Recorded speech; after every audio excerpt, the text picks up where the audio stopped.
Hello' everyone, সকলোকে মোৰ YouTube চেনেলটোলৈ স্বাগতম। আজি মই এবিধ চাটনি ৰেচিপি লৈ আহিছোঁ, পটলৰ চাটনি।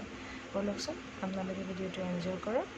এয়া পটল, আদা, নহৰু, পিঁয়াজ, জলকীয়া মই এখন ষ্টীলৰ চালনীত এনেদৰে গেছৰ ওপৰত অকণমান দেৰি ৰ'ষ্ট কৰি ল'ম।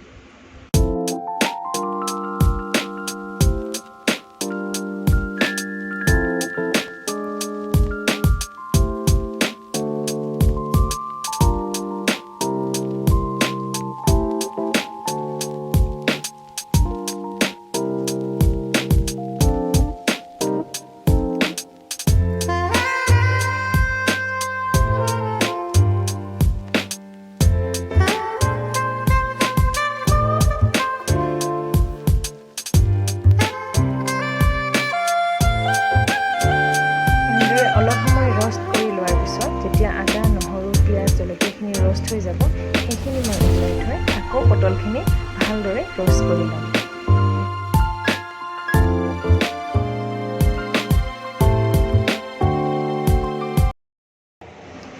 মোৰ কিন্তু দালি ভাতৰ লগত এনেকুৱা এখন চাটনি থাকিলে সঁচাকৈ বহুত ভাল লাগে ভাতকেইটা খাবলৈ। আৰু এনেদৰে অলপ দেৰি ৰ'ষ্ট কৰিলে আপোনালোকে দেখিব পাৰিব, যেতিয়া অকণমান পটলখিনি অকণ ক'লা ক'লা হৈ যায় ৰং, তেতিয়া ভাল লাগে, বেছি স্ম'কি ফ্লেভাৰটো আহে। আৰু তাৰপিছত মই এটা বিলাহী একেধৰণে ৰ'ষ্ট কৰি লওঁ, যাতে আমাৰ চাটনিখনৰ আৰু অলপ টেষ্টটো বাঢ়ে।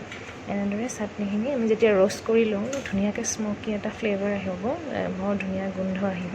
তেতিয়া আমি মিক্সিত এইখিনি পেষ্ট কৰি ল'ম। তাতে মিক্সিত আপোনাৰ নিমখ আৰু তেল অকণমান, মিঠাতেল অকণমান দি এয়া চাটনি আমাৰ ৰেডি হৈ গ'ল।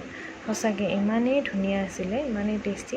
দালি ভাতৰ লগত আপোনাৰ এইখন চাটনি হ'লে আৰু একো নালাগে।